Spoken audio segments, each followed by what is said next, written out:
Magandang umaga po sa inyo lahat. Huwebes, 5 po ng Enero. Bago po tayo mag-investigahan, maganda po siguro maintindihan nyo po. Kami po sa hashtag ipabitag mo or bitag, ito po ipabitag mo corporation.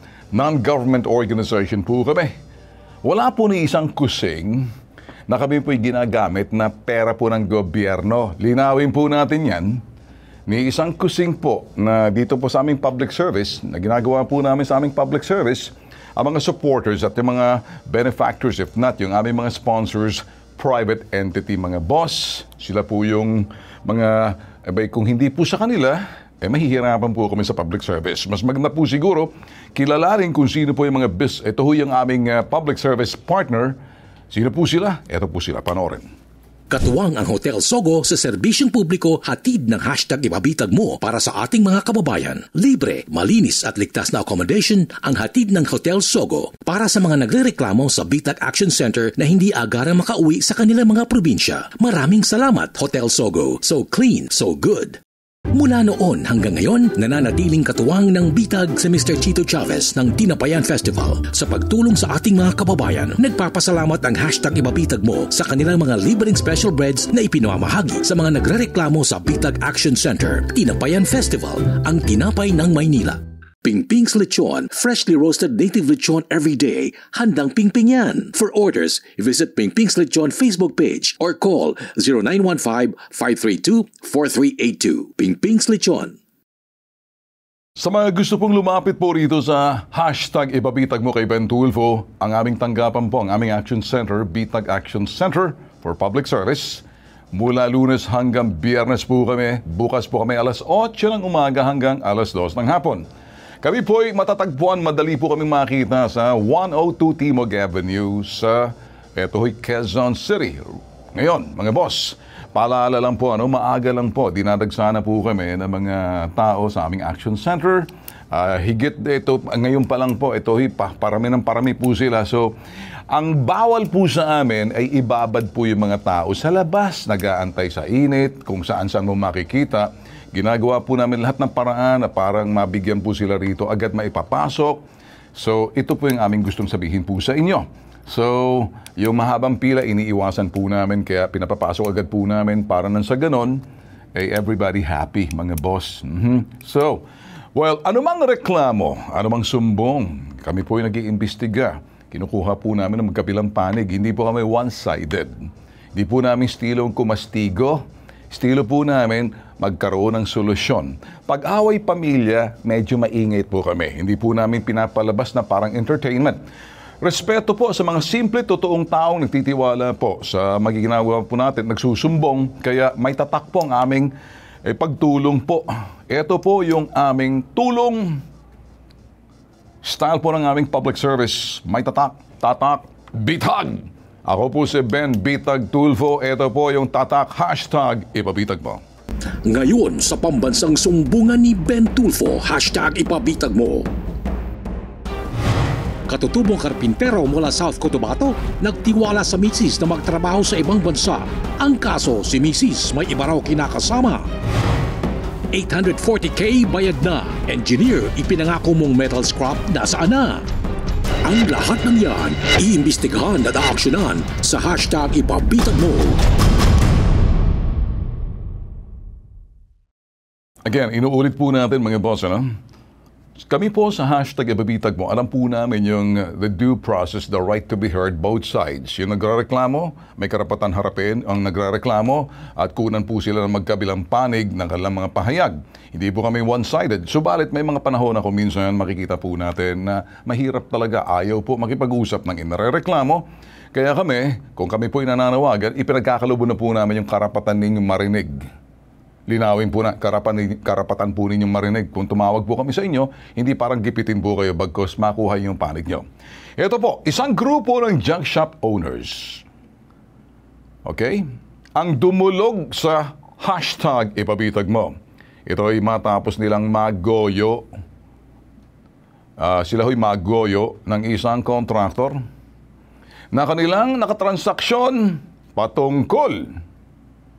Ito ho'y sa gigibaing tore ng isang television network sa Quezon City.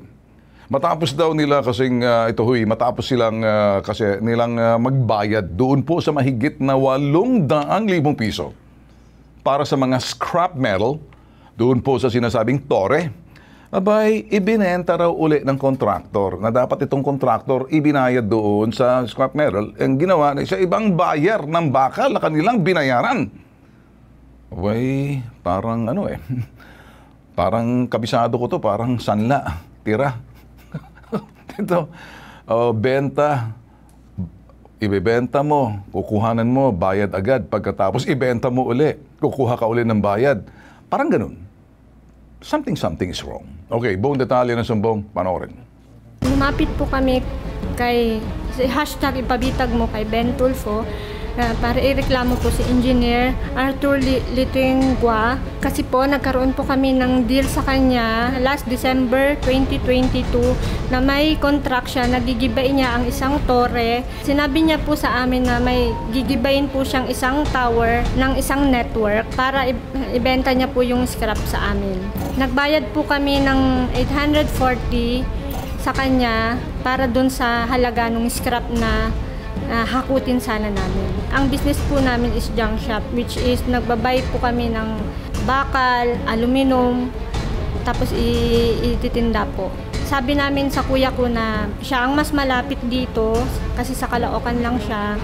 I-update niya yung tower kung nagbaba na yung mga scrap. I-check niya kung pwede nang hakutin. Napag-alaman niya dun sa security guard na nung isang gabi daw is may naghakot na 2 10-wheeler truck. Kinausap namin ulit siya that time. Sabi namin na kung wala din kami hahakutin, ibabalik na lang po sana yung pera namin. Sir Ben Tulfo, umihingi po kami ng tulong para sana po mabawi po namin yung pera namin para po may magamit po kami sa medical ko po. Ang sumbong, iimbestigahan at aaksyonan sa hashtag ipabitag mo. Okay, makakausap po natin yung live. Ito mga nagre-reklamong dominador, Ronardo, Ana at Ruby. Sila po yung nagre-reklamo ngayong araw at magandang umaga sa inyo. Good morning po. Okay, maraming salamat na nakadating kayo. Although last year pa sana to, kaya lang inabot tayo ng Christmas break. Okay, so ngayon, diretsahin ko, anong status ng inyong sumbong doon sa sinasabing kontratista na nagreklamo ninyo na dapat ay inabot sa inyo yung pera matapos nyong, kumbaga, binili nyo yung, di ba, yung mga metal na yon dahil kinuha nyo, bagkus ipinasa sa iba, binenta sa iba. Anong status ngayon? Nung binenta nyo po yung scrap sa iba. Sa iba? Pero iba nagbayad na, kumbaga, nagbayad na ka sa kanya? Tapos na po. December pa po, bayad na po. Okay. Bago ninyo gibain yung tore, nagbayad na kanyo. Advance payment. Advance payment po. Sa halip na hakutin ninyo, okay, linawin lang natin para makasunod sila, ang ginawa, ibinenta naman Binenta sa iba. sa iba. Okay, sige. Binigay Explain. sa iba. Sige. Explain mo lang. Sige. Ibinigay po, nung May po, nagpunta po yung kuya ko sa my site. Chinek niya po kasi nag-text po siya sa amin na maghahakot na daw po kami by June, end of June. Ngayon, nung nagbumisita po sila kuya doon sa site, napag-alaman nila na may 2 10-wheeler truck na po na naghakot doon sa scrap metals. Tapos nung tinawagan namin siya, ang sabi niya po, pinagbigyan niya lang daw po yung DP niya doon sa scrap metal. So sabi namin, nung July, nakipag-meet kami sa kanya, sabi namin wala naman po kaming mahakot, kukunin na lang po namin yung pera namin. Gusto niyo i-refund na lang? I-refund na lang po. Okay. Pero hanggang ngayon, ang dami niya pong dahilan na kesyo umutang siya sa nagsanla siya ng bahay, na kesyo nasa meeting siya. Nung December, November po, hindi na po kami fina-follow up. Kung magpa-follow up po kami, ang tinetext niya lagi po is noted. Which is nung October po, nakiusap na po kami sa kanya na i-refund na lang po nila kasi gagamitin ko po for medical ko. Kasi nagkaroon po ako ng sakit, kailangan ko ng malaking halaga po. Noted po siya ng noted. Hanggang nung December po, nag-decide po kami na pumunta dito sa hashtag ipabitag mo kasi hindi na po siya nagre-reply sa mga text namin. So, lumalabas ngayon, kaya kayo lumapit sa akin. Ginawa niyo lahat ng mga kaparaanan na makausap siya.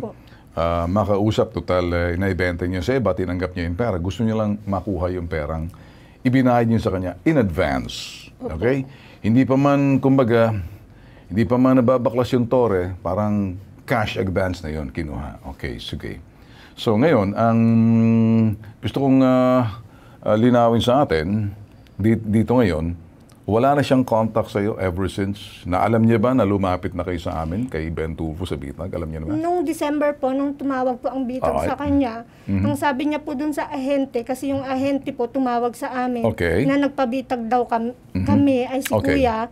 Tapos sabi namin, siya po ang makipag-usap sa kuya ko, pero hindi po siya tumawag. Kagabi lang po siya tumawag sa kuya ko ulit, pero hindi na namin po sinagot kasi may appointment na po. Alright, sige. Tatanungin kita, ano?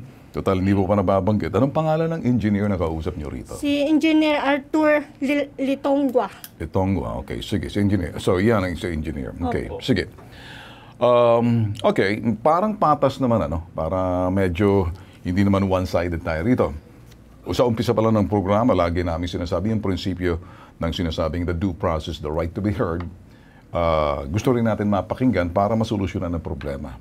Okay? Yun ang pinaka-prinsipyo ng ipabitag mo para ayusin. Okay? Hindi kami kastigador dito. Hindi kami nangangastigo ng tao. Okay? Ang sa amin lamang, ayusin ang problema. Pag nasolve, okay na. Sige. Sa linya ng telepono si Engineer Arthur Litongwa? Litongwa. Sa linya. Engineer, magandang umaga po sa iyo, Engineer Arthur. Good morning po. Good morning po. Good morning. Engineer, medyo mahina ang sound natin, ano? Narinig mo ba? Okay. Engineer, salamat sa pagtanggap niyo po ng aming tawag ngayong umaga. Yes po. At obligasyon po namin makuhanan po kayo ng pahayag. Okay? Good morning po. Naka-live po tayo sa IBC TV 13 na Engineer. Engineer, I don't know kung alam niyo ba na lumapit po sa amin yung katransaksyon po ninyo ng mga scrap metal contractor. Ano pong situation ngayon, Engineer? Can you tell us exactly? Gusto ko mapakinggan po sa inyo kasi narinig ko ng status sa kanila. Ano pong magagawa ninyo? Ano pong ginagawa ninyo dito sa reklamo nila, Engineer? Basically po, nagkausap ko po yung yung mismong ahente nila po, si Sir Mario Bongbogrin. Okay. Opo, nakausap ko siya dahil basically po siya po nagdala sa amin po to help us out po dun to buy for the scrap materials po. Okay. Opo, kasi po ang overview po, Sir Ben, ito na po na project po, if you would give me a little bit of time po, na-award po sa amin, Sir Ben, yung 230 meters po, na four-legged na SST Central Tower po, ang IBC 13, for demolition work po. Okay. Yung award po na ito from IBC po at no project cost po ito. Ibig sabihin po, yung payment po ng IBC po sa amin po, demolish po, yun po talaga po yung scrap material po. So, Engineer, I understand. Naintindihan ko na po. You don't have to go to the detail. Dito po tayo, solution-oriented po kami. So, ang sa atin lang po rito, you can go on and on, kaya lang, I'm not trying to cut you off. I'm only trying to say, Engineer, ito po yung nagre-reklamo sa kanila. They only wanted to refund yung pera daw na binayad po sa inyo. Na is it 800,000? 840,000. So 840, Sir Ben, 840 po yan, Sir Ben. Okay. 840. So tanong ko, Engineer, would you be refunding them? I-reimburse mo ba sila? Yes po, Sir Ben, for you, Sir Ben, dahil ikaw doon pong kausap dito, Sir Ben, okay po ako, Sir Ben, itong po, Sir Ben, at I'll give you also records po sa kanila po na refund na po namin po. Yung pong ganito na lang, Engineer. Ako naman namamagitan lang. I do not want to be part of it, but siguro, why don't I just let them go back to you and you just have to, kumbaga, didistansya po muna ako. Okay? Para wag lumalang po. To diffuse the tension, let me do it this way. I'm gonna send them back to you so you can just simply do exactly what you say. I-refund mo sila. Pag na-refund na po, okay na po tayo. Wala na. Wag na noon natin pag-usapan yung problema. Total, na-refund nyo naman po. That's all we wanted, sir. Pag na-refund nyo po, ay ma-happy. Okay na sa inyo. Pababalikin lang po namin sila sa inyo, sir. Tapos magbisita ron. Pagkatapos, you do exactly what you say. Everything Yes is po. forgotten. Wala na po tayong tapag-usapan na. Happy New Year, Engineer, ha? Happy New Year, Happy New Year, Alright, Ben. sige. Happy New Year, Idol. Happy New Alright, Year. Thank sige, you very sige. much, Idol. Okay, Thank you good. po. Thank you po. Good morning po. Alright, Thank sige. you po. Ang estilo po namin sa Bitag, 80% solution, 20% lang yung problema. Kasi kung mag-80% tayo, puro tayo kwento on and on and on about the problem, tapos 20% ang solution, mas magandang baliktarin natin.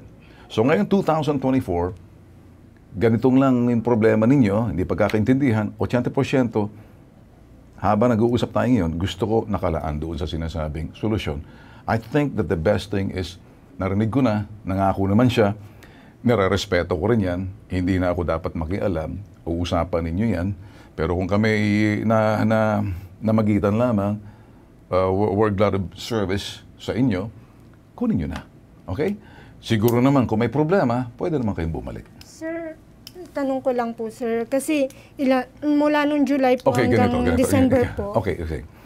Why don't you give it this way? Go to the office muna. Okay? Kasi latak na ng 2023 yan eh. 22 po. 23, 22, 21. The past does not equal the present.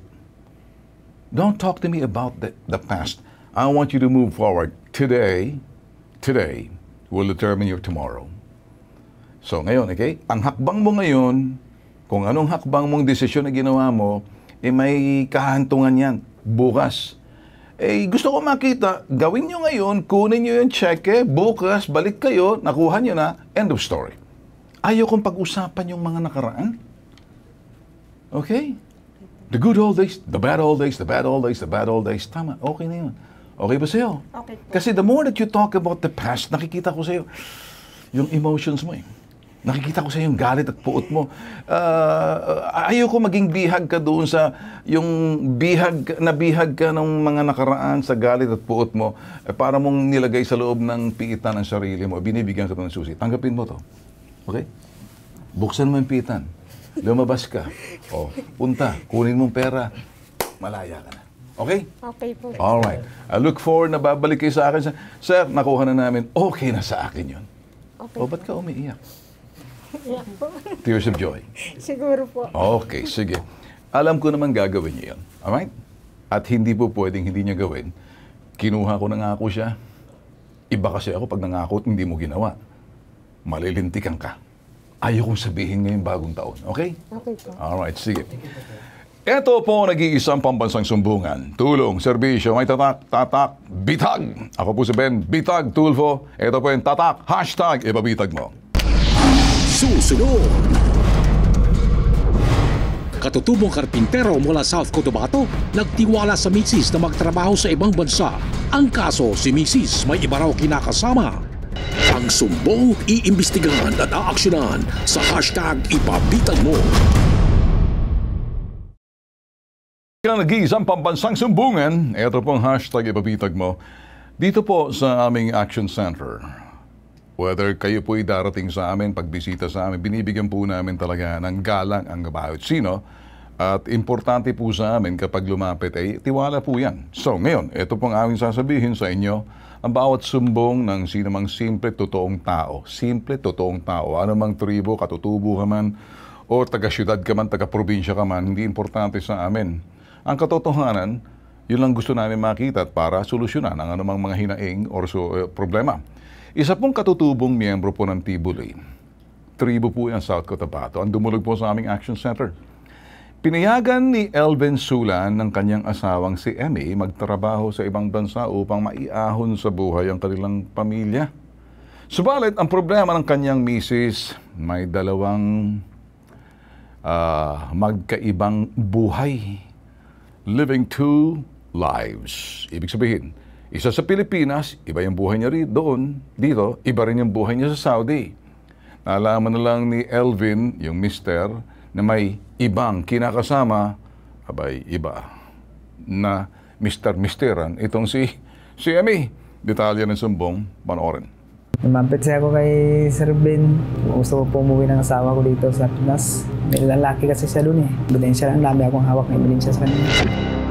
Yung asawa ko may picture sa lalaki niya, hindi sa hinahiya. May mga picture din sa mga video niya. Para po mabigyan ng desenteng kasal yung pamangkin ko, lahat po kami ng tribo nagtulong-tulungan. Tapos po yung mga magulang niya nagsanla pa ng lupa para mabigyan ng desenteng kasal yung magiging asawa niya po. Bit-bit lahat si pamilya papunta doon sa pamilya ng babae. Lahat po ng gastos umabot ng 70,000. Baptist kami, kailangan niyang mag-convert ng religion para may kasal siya dun sa babae. Yun po ang sakripisyong ginawa ng pamilya namin para lang mairaos yung kasal niya. Sagrado po yung kasal kasi para sa amin, ma'am eh. Kasi bilang tribo po kami, sobra yung pagrespeto namin, ma'am eh. Kahit minsan minamaliit nila yung tribo namin, ma'am. Maraming discrimination. Pero tinitiis namin yun, ma'am. Siyempre, nagkagustuhan sila. Nagkagustuhan yung both side. Kaya yung magulang niya gumawa ng paraan. Ginawa din ng kapatid ko, naghanap ng paraan para lang mairaos yung kasal niya. Lahat ng mga nakakatanda po sa amin, ma'am, bit-bit po namin yun. Kasi ganun po sa amin sa tribo, ma'am eh. Para may magiging saksi. Kahit sabihin mo sa simbahan yung kasal, may magiging saksi pa rin sa tribo namin na ganun ang nangyari. Ngayon, may nagka-problema sila dahil sa pagluloko ng babae. Yung pakikipagkabit po kasi para sa amin, ma'am. Halimbawa, yung babae ang unang nagloko. Yung lahat ng gastos, madodoble po yun, ma'am. Halimbawa, yung 70,000 na yun, ma'am. Magiging multa nyo yun, magiging 140,000 po yun. Hindi kami lumapit dito para sa pera. Lumapit kami dito kasi nasasaktan yung pamangkin ko. Apektado talaga, ma'am. Yung namin, yung buong angkan. Dahil din sa pangangabit ng babae po. Mananawagan po ako kay Sir Ben sa Bitag. Sana po matulungan mo kami sa aming problema. Ang sumbong, iimbestigahan at aaksyonan sa hashtag ipabitag mo.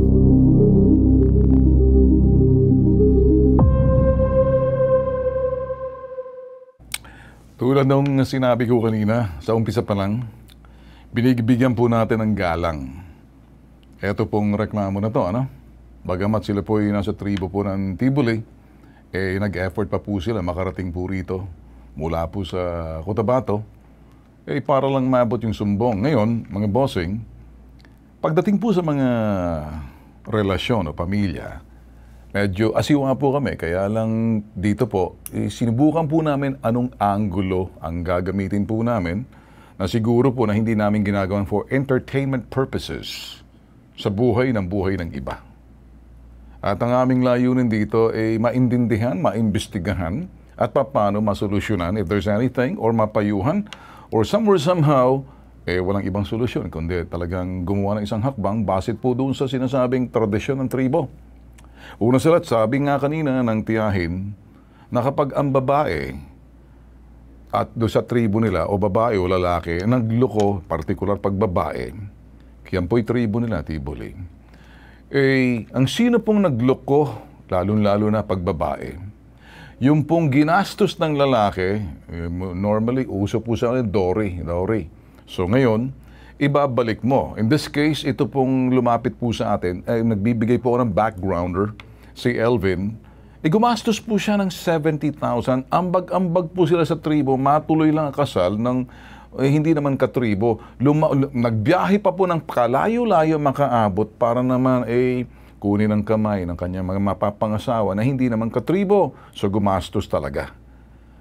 Lahat po, dinala yung pamilya ng tribo nila mula puro sa pinanggalingan, papunta po roon sa babae, sa misis niya, at doon, kinasal po sila. Yung babae naman, Katoliko, doon sa Catholic Church. So gumastos po sila. Ang laki ng handaan para sa kanila na which is tradition po ng Tibuli.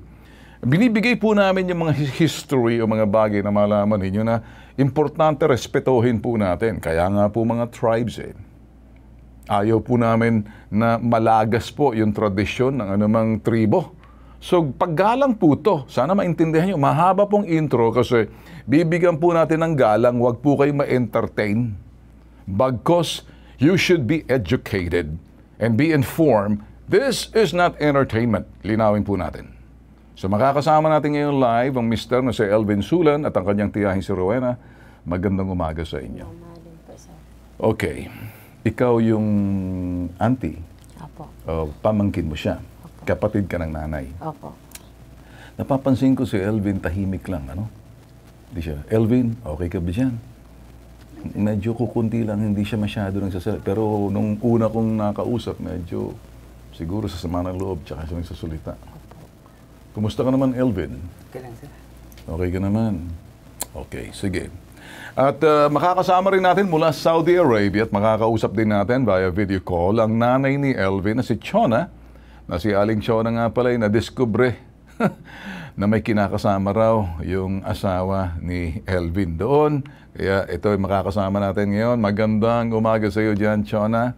Umaga rito sa amin. Kumusta ka dyan? Magandang umaga po, sir. Okay naman po ako dito po. Okay. Alright, sige. Okay, dyan ka lang, ano? Sige, okay, sige. Okay, kaysa naman balikan pa natin itong mga detalye. Nasabi mo na ay magiging redundant pa ulit-ulit. Sige, diretso. Okay, kayo ba'y nag-usap ng, simula na mag-usap tayo, was it last week or this day? Ano pong pinaka-update? Anong nangyari? May contact ba? May pag-uusap pa? Kasi ako binibigyan ko yan ng puwang na maaring bilang paggalang. Ano bang nangyari? Sige, kwento mo sa akin, Elvin or sa iyo, auntie? Actually po kay ate sila nagko-contact, sir. Okay. Yung So, pamilya niya. itong misis ni Elvin sa nanay. Opo. Dahil nandoon din yung misis ni Elvin na sa Saudi, kaya nakikita ni nanay. Opo. Alright. Okay, si Rowena. Okay, Rowena. Okay, ganito. Okay, sa nanay kumukontak, hindi kumukontak kay Elvin, hindi kumukontak sa inyo. Kumontak din sa akin kahapon. Sir. Kumontak sa inyo kahapon. Kahapon. Yun! Ay, salamat. Nagsasalita ka pala. What a miracle! Masyado kasing, hindi naman, hindi kita niloloko, ano? Gusto ko lang tumawa ka. Yeah, guwapo ka naman. Pag nakangiti, Mario Joseph naman. Okay, ganito. So, ano na pag-usapan ninyo ng misis mo? Gusto niya sana humingi na ng matawad sa akin, sir. Mapapatawad mo ba kung humingi ng patawad sa misis mo? Alang naman sa mga anak, sir. So, pinatawad mo alang-alang sa anak mo. Sincero ba ang misis mo na paghingi ng patawad? Naniniwala ka? Kaya gusto mo kahit na nagloko ang misis mo, tinatanggap mo pa rin kasi alang-alang sa anak mo. Ano naman kaya magiging epekto niya sa tribo ninyo? Okay rin yan sa tribo? Kahit ganun ang nangyari? Na parang medyo, sa inyo kasi sagrado ang kasal sa tribo ng Tiboli. Hindi ba? Hindi yung biro-biro. So, ano naman yan? Anong tingin? Anong sasabihin ng nakakatanda sa tribo? Pwede ako magsalita. Sige, sige. Bigyan mo nga muna ng tissue paper na Kleenex or whatever. Sige. Sige. Sige. Ikaw na lang magsalita kasi nahihirapan si Alvin. Ano naging emotional? Sige, ikaw. Sa amin naman po kasi, sir, alang-alang doon po sa dalawang anak nila. Kaya namin siyang tanggapin ulit, sir. Tanggapin. Siyempre, nakasalala yung dalawang bata. Dahil doon na sa mga anak. Opo. Na para sa inyo, miyembro na rin ng tribo yun. Opo. Okay, okay, sige. O sa nanay naman, kakausapin natin ang nanay. Nanay Chona, narinig mo rito. Kumusta naman? Sinabi ng anak mong si Elvin, tumawag daw ang kanyang misis. Humingi ng patawad. Napapatawad niya naman daw alang-alang sa kanyang sa apo ninyo. Ano po ang say ninyo rito? Anong inyong masasabi, misis? Sir, sa akin po, wala po akong ibang susundin kung di yung desisyon ng anak ko. Pero, mapapatawad po namin siya.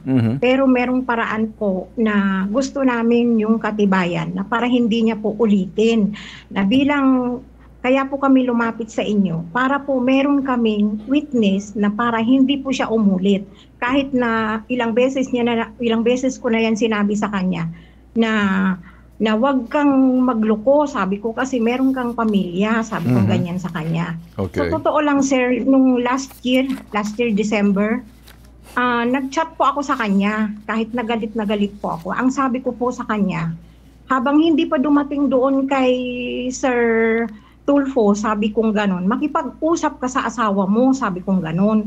Hindi na dapat tayo, sabi ko, aabot doon, sabi ko, kung marunong kang makiusap sa kanya, sabi kong ganon. Alang-alang sa mga anak nyo. Ngayon, hindi po siya nakinig sa akin, maging po yung mga pamilya niya, sinabi pa sa akin na, bahala na kayo kung ano ang gusto nyong gawin, magpatulpo kayo. Eh di ginawa po namin yun, kasi yun po ang galing sa kanila. Okay, kasi Mrs. po, sa totoo lang, Mrs. Nagpabitag po kayo, hindi po kayo nagpatulfo. Ako po si Ben Bitag Tulfo. Baka magkalituhan po tayo. Nasa bitag po tayo. Bibitagin ko po yan si Emmy kapag hindi po umayos. Okay? Kasi pag sinabi mong Tulfo, apelyido po yun.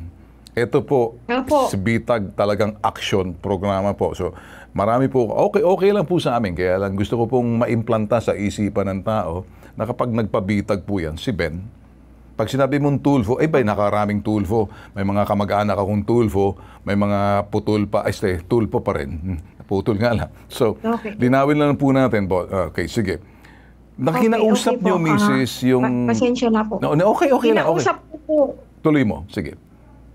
Kinausap ko po siya ng maayos, Sir, sabi kong ganyan sa kanya, kausapin mo yung asawa mo, sabi ko, papatawarin ka namin, sabi kong ganun, alang-alang sa mga bata, ginanon ko siya, sir. So ngayon, maging yung lalaki, chinat ko po yun, nasabi yung lalaki, ko, dubayan mo yung... Chona, lalaki yung kinakasama ngayon ni Emmy? Hindi po sila nagsama, sa Maynila po dati, oo. Sa Maynila pa? Ngayon, chinat. Opo, nung hindi pa po siya umalis kasi pangalawang sige Chona. Pangalawang apply niya po yan. Okay, sige Chona, iba pala yung sa Manila, dito pala sa Manila na medyo nagduda na kayo. Pinagsabihan niyo yung daughter-in-law ninyo, si Emmy.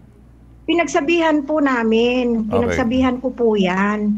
Kaso nga lang po, ewan ko siguro na brainwash po ng lalaki kaya po medyo matapang siya magsalita. Hindi namin nakukuha yung loob niya. Kasi actually po, sir, hindi naman po ganyan ang ugali niya dati, noong unang abroad niya. Okay, Chona, sige, okay na sa atin. Sabi ng anak mo, humingi raw ng patawad si Emmy at napapatawad niya. Sabi mo, napatawad mo na rin.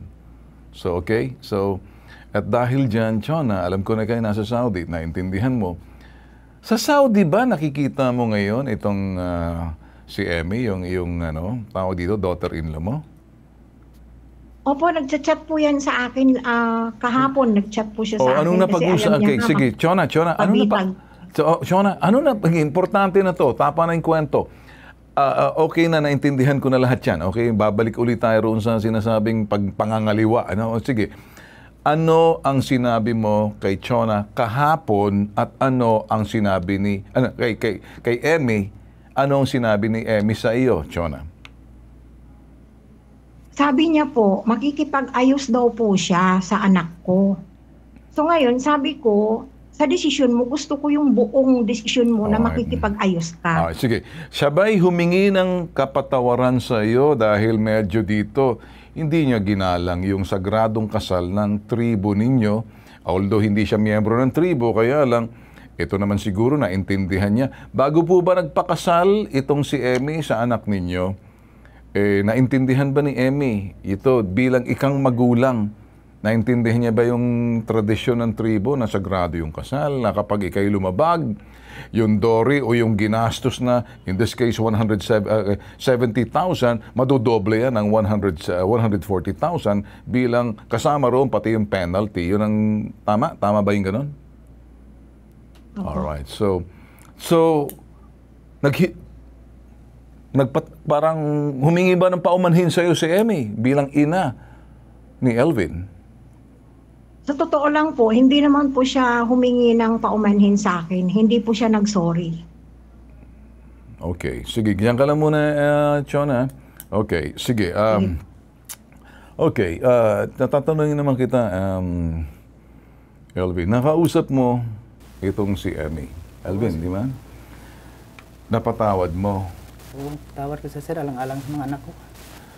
Totoo kaya ang sinasabi niya o baka medyo binibilog lang yung ulo mo o niloloko ka lang? Gusto ko, kasabot kang Bisaya. Yun ang gusto ko sana. Bakit binuangan ka lang? Nga na ba? Naniniwala ka? Yun ang sinasabi niya, sir. Humingi siya ng tawad. Humingi siya ng tawad. Kumusta naman yung tono niya? Yung talagang mapagkumbaba? Umiiyak ba siya habang kausap ka? Or, oy, Elvin, ano pang sabi niya? Elvin, sorry nangaliwa ko. O paano ano sinabi niya? Yung kahapon siya nagtawag sa akin, sir. Paano tawad? Elvin, patawarin mo ako. Ganun ba? Hindi po, O paano sabi sa'yo? sabi niya sa akin, tawag, iurong mo yung kaso mo. Sabi niya sa akin. Gusto niya sabihin, iurong mo ang kaso mo dahil natakot siya, dahil nagpabitag ka. So, kung hindi ka pa lumapit sa bitag, hindi siya lalapit sa'yo, tapos lolokohin ka, medyo bibilugin ang ulo mo, hindi kaya, Elvin, baka mamaya, uulitin na naman ito. Yun ang gusto ko sana, sir. Gusto ko sana gumawa ng agreement eh. Gagawa kayo ng agreement. Kahit na agreement, ang kasal, hindi agreement din yan eh. Dito sir, ang bawa mag-ulit siya sa... Gusto mo manghimasok ako, tapos... Okay, Elvin, ganito. Ako yung programang hindi mangingialam, susolbahin ang problema. Maraming salamat sa tiwala mo, pero hindi trabaho ng bitag na manghimasok, ano? Ang gusto ko lamang maging tulay na kayo'y magkasundo at alamin lahat yung mga bagay na nag-iimbestiga. Kung siya ay napatawad mo, pero naman siya'y humihingi ng kapatawaran itong misis mo, dahil natatakot siya dahil nagpabitag ka. So, hindi talaga humihingi ng patawad, natatakot siya sa mukha ko. Natatakot siya dahil nakasalamin ako, hindi niya nakikita kung saan ako nakatingin. So, hindi kaya ganon? Kasi kung siya ay humihingi ng patawad sa'yo, kung hindi ka pa siguro pumunta hindi ka pa nagpabitag, hindi hihingi ng patawad to. Hindi totoong kapatawaran to. Laksan mo ang boses mo, Elvin. Si Elvin mahihayin. So, tatanungin kita. Paano kung hindi ka lumapit sa amin, baka hindi to hingi ng patawad sa'yo. Sa palagay mo kayo, totohanan tong kapatao, baka naman niloloko ka lang para sasabihin niya, sige, para medyo buisit tong lalaking nakasalamin ito, nakaitim. Ang salamin, hindi ko maintindihan. Sige nga, hingi na akong patawad para matigil lang. Hindi ba sabi sa'yo, sige, atras mong reklamo mo. Hingi ako ng patawad. Hindi yun eh. Ang gusto kong marinig, Elvin, kung nagkasala man ako, nagsisisi na ako, patawarin mo sana ako. Pangako ko sa'yo, hindi ko nagagawin at uuwi na ako. Respetuhin ko, igagalang ko kung ano yung mga tradisyon ng tribo mo dahil nasaktan kong pamilya mo, nasaktan ko ang lahat, pati yung pamilya ko nadamay, hihingi ako ng kapatawaran, magpapakumbaba ako, alang-alang sa iyo, uuwi na ako, titigil na ako, para makita mo, magsama na tayo. Dapat ganun. Ganun ba narinig? Yun sana gusto ko marinig sa inyo. Gusto mong ilabas sa bibig niya na nanggaling sa akin. Hindi nanggaling sa kanya. Tinuturungan kita ngayon, Elvin, sa totoo, sana pakinggan mo ako, na parang kung gusto mo ng kondisyon, walang anumang kondisyon, hindi ko naman siya pwedeng mapakulong. Iba yung nagkondisyon ka, pumirma ka, di ba, nagbayad ka, kung nangutang ka, pumirma ka, pangako mo, na kapag hindi ka nagbayad, sasampahan kita ng kaso ng estafa, or di naman kaya, 1, 2, 3, ididemanda kita, may warrant ka, arestado ka, makukulong ka. Dito sa kasal ninyo, hindi po pwedeng ganon. Kasi kahit na itago mo sa baul, isilid mo sa loob ng drum yan, huwag mong gagawin. Example lang. Isilid mo sa drum, ilibig mo sa lupa, hindi, example lang, bawal yun. Hindi po pwede yun. Importante rito yung katotohanan. Kung siya'y humihingi ng paumanhin at gusto niyang matapos na to, at gusto niyang bumalik, hindi ko magagawa kahit na baka mag-aalit lang ako pag pumunta siya rito, baka mamaya patayan ko ng kamera, sabihin, niloloko mo ba ako? Niloloko mo ba ako? Emmy, niloloko mo ba ako? Patayin mo nga ng camera to. Makakatikim siya ng mga salitang hindi niya magugustuhan. Kasi nakikita ko, hindi dahil lalaki ka, nakikita ko lang isang tao, pag isang tao sincero, maghihingi siya ng magpapakumbaba, hihingi na paumanhin, gagawa siya ng pangako na ito'y aking gagawin at tutuparin ko. Pag ang tao, madali kasing humingi ng kapatawaran para makalusot ka lang sa kasalanan mo, pero wala talagang sinseridad sa puso mo. Yan ang tinuturo ko sa iyo, Elvin. Kuha mo. Kasi pinatawad mo agad. Sasabihin niya, ay, ang bilis talaga. Ganun lang. Uulit nang uulit to. May telepono ba tayo ni Emmy? May telepono ka ni Emmy? Tawagan mo nga tong Emmy nito, kakausapin ko. Sige, tawagan mo. Tapos pakausap mo sa akin. Pwede ba? May speakerphone ba yan? Ito, dahil hindi ako makikialam, pero sasabihin ko lang sa akin, makakaabot dahil baka naman pinatawad mo lang dahil gusto niya lang makalusot. Sige. Alam niyo mga boss, sinubukan po ng Bitag makuha ang parig ni Emmy. So, balit hanggang ngayon wala pa rin siyang reply sa messages. Maganda siguro sa telepono mo tawagan mo. May speaker ba to? Magagawa mong speakerphone? Akin na, tatawagan kausapin ko. Kasi kung hindi, doon sa may speakerphone, meron bang telepono dyan? Messenger lang to, sir. Messenger? Opo. Naku, wala. Okay, ate, baka makontak niya, sir. Okay, ganito na lang. Ganito. Elvin, mahahaba ng dito, sisiguraduhin natin dito. Gusto kitang tulungan, pero nakikita ko pa rin yung salawahan na misis mo. Sige. Sapin mo. Baka ngayon pinanunood ka eh.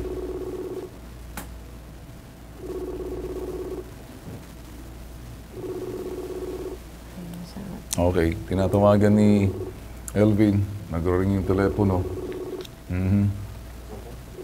Humingi ng patawad kahapon. Ngayon, hindi na makontak. Hindi niya sinasagot eh. Hindi na sinasagot. Wala. So, ganito na lang. Sige, Elvin. Hinay-hinay ka sa pagpapatawad. Okay? Etong aking tutulong sa'yo. Sige, patayin mo na. Ang bilis mo magpatawad na hindi man lang sincero yung taong kausap mo. Pwede ba natin tawagan itong, yung kinakasama nitong si, pwede ba may telepono ba to? Makausap ko nga. Hindi siya nakikialam ako, Elvin, ha? Kasi balita ko, tumawag daw ata itong si Alimark, Repolyo. Repolyong gulay. Okay, akala ko, Repolyo. Repolyo, sige, okay. Okay, tawagan nga to. Baka ito yung dahilan, kaya sabi ng nanay, ito ang dahilan kung bakit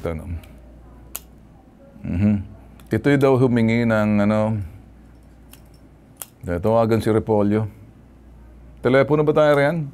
Dito ba yan? Dito o ano? Parinig. Kayo lang naman nakakarinig eh. Ako naman kakausap eh. Tinatago, pinagkakaitan niyo pa ako ng ring ng telepono. Pambihira kayo sa lobo. Hello sir, good afternoon po. Alimark, magandang umaga sa iyo, si Ben Tulfo. Sir, good afternoon po sir. Alimark, nasaan ka ba? Sa Pilipinas, sa Saudi, or nasaan ka? Belated Merry Christmas and Happy New Year sir. Nandito po ako sa Manila po sir. Sa Manila ka. Akala ko sa Saudi ka. Umuwi ka na ba?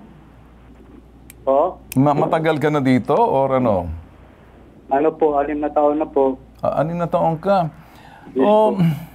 Ikaw ba yung nakakasama nitong si kilala mo siguro yung girlfriend mo, si Emmy? Opo sir, pero matagal na po yun sir, na wala na po kami komunikasyon nung nalaman ko po na may asawa po pala siya. Bakit hindi mo alam na may asawa siya? Opo sir, dahil po nung nasa Saudi po siya.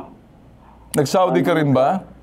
Hindi po sir, nasa Pinas po ako sir. So paano ka nakilala ni Emily kung nandito? Saan? Sa Manila kayo? Nagkakilala? Nakilala ko po yun sir sa may group chat po. Sa chat? Opo sir. Tapos sir. Tapos? Maayos naman yung pakikitungo ko po sa kanya sir. Tapos nagkita lang po kami. Nung umuwi po siya, dito po sa may... So pag umuwi siya, tumutuloy siya sa iyo? Sa may airport po sir, nagkita po kami nun sir, nung pandemic po sir, dahil gawa po ng dumirikta po sir sa may ulog na po sir. Kaya po hindi po kami nagsama, nagkita lang po kami sir. Pero matagal na po yun sir. Pero nung nalaman ko po sir na... Kailan mo nalaman na may asawa si Emmy? Doon ko po napansin, sir, nung nandun po siya nagbakasyon sa kanila, sir. Hindi, kailan mo nalaman na may asawa si Emmy? Anong naging kami po, sir? Paano mo nalaman? Sinabi niya sa iyo o na-discover mo o tinawagan mong mister o tinawagan ka ng mister niya? Nagsabi po yung kapatid niya sa akin, sir. Saka inuli ko din po siya. Umamin naman po siya, sir. Nung umamin siya, anong ginawa mo? Naglaylo na po ako, sir. Dahil gawa nga po ng, sabi na po ng pamilya ko, hindi po daw maganda yun, sir. Pero matagal na po kami Kilala mo ba ang asawa ni Emmy? Hindi po, sir. Nakausap mo na ba ang asawa ni Emmy ni si Elvin? Hindi po, sir. Nakita mo ba sa Facebook page ni Emmy na siya ay may asawa ng pangalan Elvin Sulan? Single po nakalagay niya dun, sir. Single. Okay, gusto mo makausap si Elvin? Papakausap ko sa si Elvin, itong mister. Elvin, lagay mong mask. Usap kayo. Hindi niya naman daw alam, Elvin, na may mag-asawa kayo kasi sabi single daw siya. Single? Single ba? Dili double. Sige, kausapin mo, Elvin. Sige, sabi niya, hindi niya naman daw alam na ang asawa mo nagpapanggap daw na single. Yan po problema nito. Sige, usap kayo. Ngayon, sabi niya, hiwalay naman daw sila, matagal na. Hindi yan sila hiwalay, sir. Kung takanay pa rin yan sila. Bakit mo nasabi? Yung bagong post ng asawa ko kasi nag-comment yan eh. Post? Sila bang dalawa? Yung post niya? Sila magkasama? Nung doon sa tinatrabuhan ng asawa ko sa Saudi. Okay, nag-post siya? Nag-comment yan siya. Dito ko na sila nakuhan. Dito ko na sila na... O di, bakit kausapin mo? Bakit akong kinakausap mo? Ba't di kausapin si Almar? Siya, sabihin mo, tanungin mo muna siya. Sige, sandali, Almar. Okay, ito si Elvin. Huwag mo akong kausapin para nagsusumbong ka. Kausapin mo yan, oh. Yan, kausapin mo, sabihin mo, hoy, Almar, makinig ka. Sige, kausapin. Elvin, sige. Kani, Brad, kung tatanong ng kuhan, ng bisyo mo nga muna. Laksan mo ng boses mo, hindi ka narinig. Kaya tuloy niloloko ka na itong si Almar. Sir, tol, humingi lang ako ng paumanin sa inyo, tol, patawad, tol, sa mga namali kong nagawa, tol. Pero, tol, kausapin niyo po yung asawa niyo. Nang kayo po mismo ang makapag-ayos niyo, tol. Yun lang po kasi ang ano ko dyan masasabi ko yun, tol, na yung mismo asawa mo, kausapin mo, tol, dahil wala po talaga. Totoo po yung sinasabi ko. Okay. Yung asawa mo po ang kausapin mo. Okay, sige, Almar, sandali, Elvin, ang sabi niya, kausapin mo raw ang misis mo kasi hindi niya naman alam. Humingi siya ng patawad sa iyo. Nung malaman niya na daw may asawa pala, nagsinungaling ang misis mo, tumigil na siya, sabi ng mga pamilya niya. Sabi niya. So ngayon, kung nag-comment man siya, ano bang comment na nabasa mo, Elvin? Doon sa post ng misis mo, nasa Saudi, nag-comment si Almar. Anong sinabi niya? Dami yan comment dun sa... Anong comment niya? Mga I love you po, sir. Ay, nag-I love you sa comment. Pambihira ka naman, Elmar. Nag-I love you ka raw sa comment mo eh. Tapos hiwalay ka. Anong klaseng hiwalay? Tapos, I love you. Sir, wait lang po. Niloloko mo ata ako, Elmar eh. Hindi po, sir. Hindi po niloloko. Bakit ka raw nag-I love you? Sabi niya, okay, Elvin, sabihin mo sa kanya, bakit naman ako? Sige na, kausapin mo. Bakit ka nag-I love you sa asawa ko, pre? Bakit ka nag-I love? Pambihira ka na. May asawa na, ina-I love you mo pa. Sir, nung time na yun, sir, nasa Saudi pa po siya, sir. Pero nasa Saudi pa siya. Nasa Saudi pa rin siya ngayon eh. Nung time yun, sir, di pa po siya umuwi, di pa po kami nag-meet nun, sir. Pero hindi mo alam na may asawa siya? Opo, sir, kasi yun po kasi ang sabi niya sa akin, sir. Yun naman pala, Elvin. Nakita mo sinasabi niya? Hindi yan totoo, pre. Sabi mo, bago niya lang post kasi yung sa ginatrabahuan niya doon, nakita ko yung mga comment nyo. Akala ko kasi wala kayo ng friend. Kasi yung sa Jasmine niya nga account eh. Baka ikaw pa yung gumawa. Pre, kahit lang pre, wait lang. Ganito na lang pre, kausapin mo na lang yung asawa mo. Dahil ako, nagsasabi ako ng totoo. Maayos na naman yan eh. Hindi man yan pwede pre nga ganito lang yung kwan. Dapat yung may kalalagyan ka man din eh. Gusto ko man tanggalin ng lisensya mo eh. Lisensya ng ano? Security guard siya, sir. Security guard. Bakit mo tatanggal ang lisensya? Mabuti sana kung driver, kinumpis ka mo. Pero... Sir, wait lang po, sir. Excuse me lang po. Nagpapalit... Okay, Almar, kasi nahihirapan kasi ito. Mahina ang boses nito. Ang Opo, gustong sir. sabihin ni Elvin, makinig ka, Ali Mark, ano? Yes po, Ang sir. gusto niya sabihin, panayang I love you po, I love you, I love you, I love you. Yan ang post mo eh. Sino pa naman hindi maiinis? Kaya inis na inis sa'yo si Elvin. Tama ba, Elvin? Oo. Eh, yung mga panahon yun, alam mo na pa pala may asawa. Pagkatapos, alam mo, alam mo na may asawa na, pero I love you ka pa rin. Humingi ako ng patawad, sir. Sir, Hindi. So, umaamin ka na alam mo may asawa na, sige pa, I love you ka pa rin. Hindi, sir. Hindi pa po kami nag-meet, sir. Nasa Saudi pa po. Oh, so hindi pa kayo nag-meet, nag-I love you ka sa group chat, tama? Opo, sir. Kasi... Kaya nung magkita kayo sa airport nang umuwi ng pandemic, nag-I love you ka pa rin.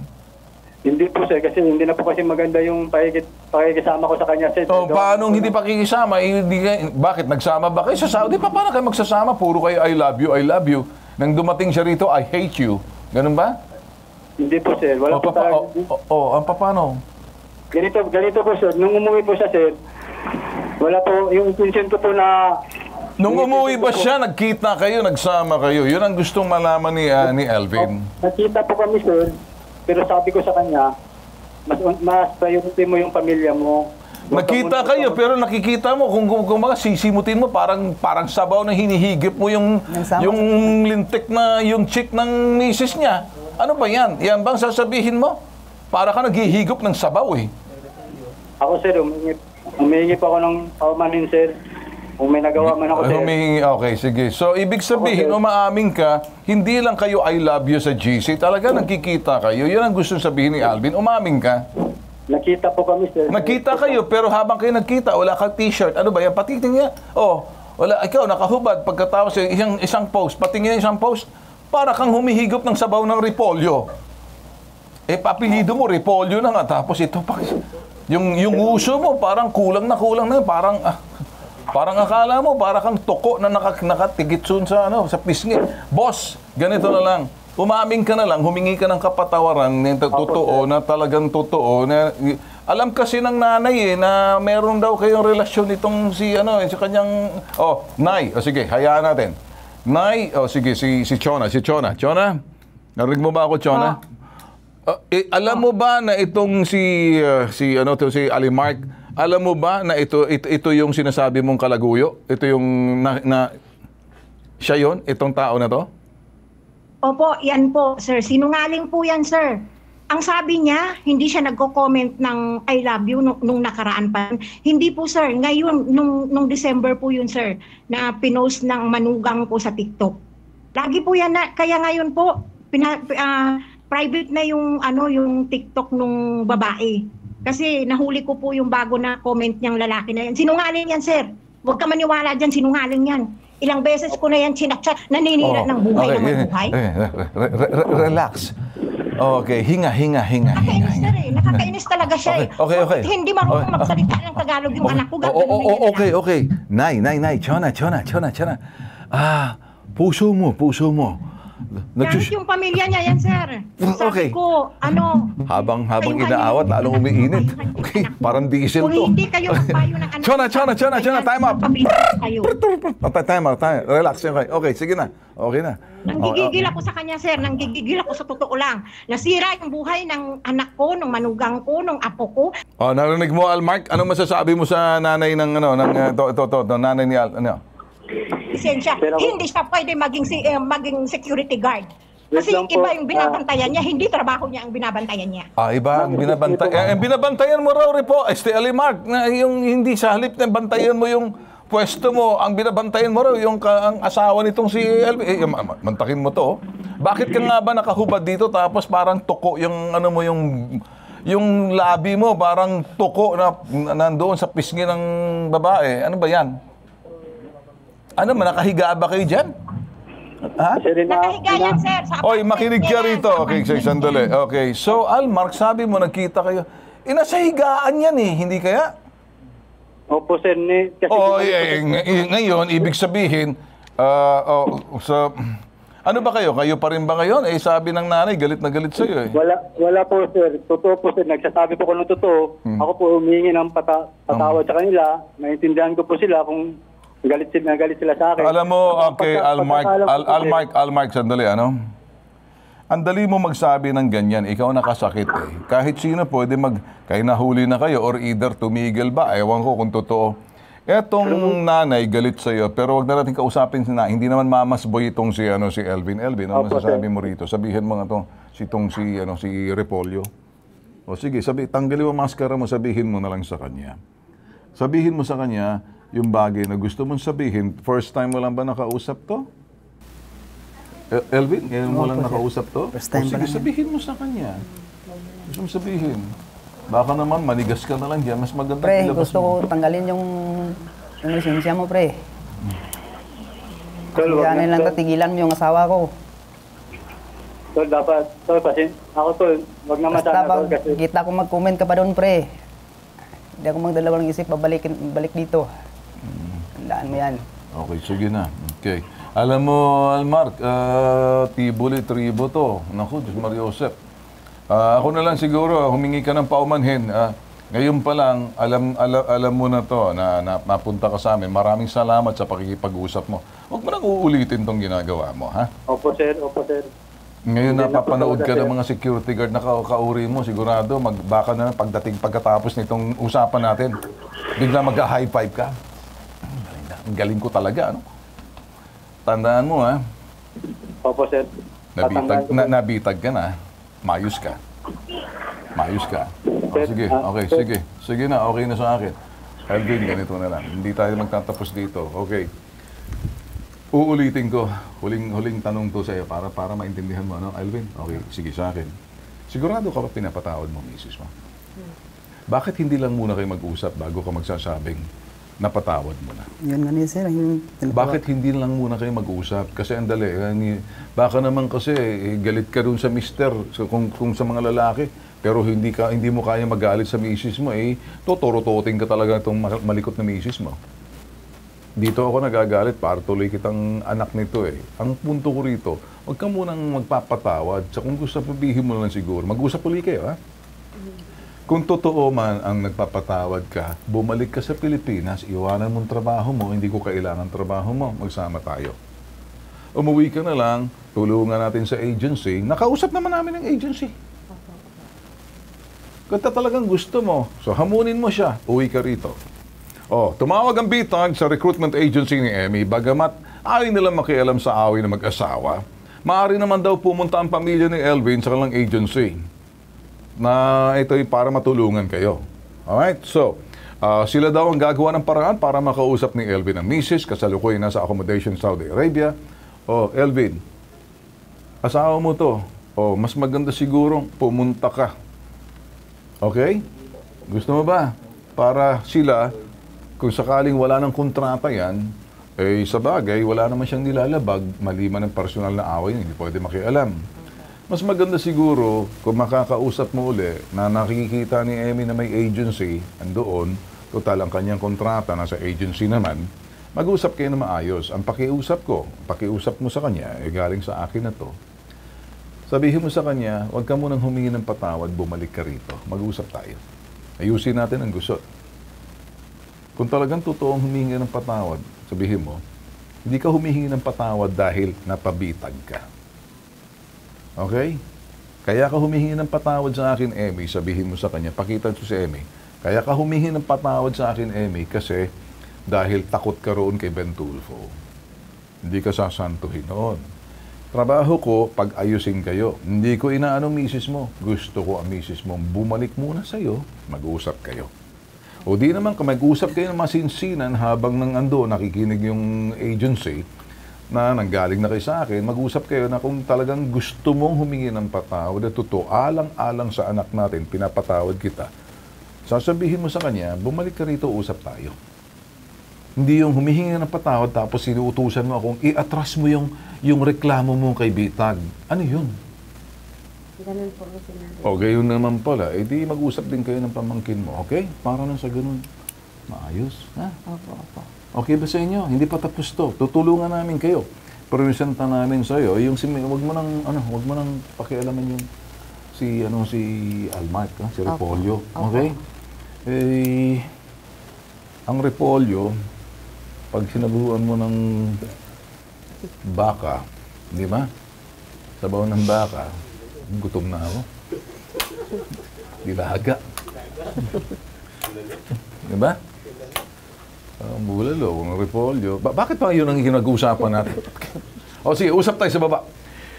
Abangan niyo po ito at susubukan po natin talagang pag-ayusin po, hindi sila pag-awayin. Ang nag-iisang pambansang sumbungan, hindi po gibain yung pamilya, hindi gawing katatawanan. Bagamat kung minsan may mga eksenang nakikita nyo, halong buisit lang po yun sa amin. Dahil ang pamilya po, it comes family first. Pag walang pamilya sa lipunan, watak-watak anong klaseng lipunan meron po tayo. Ang nag-iisang pambansang sumbungan, may tatak-tatak bitag. Ako po si Ben Tulfo. Ito po yung #ibabitag mo.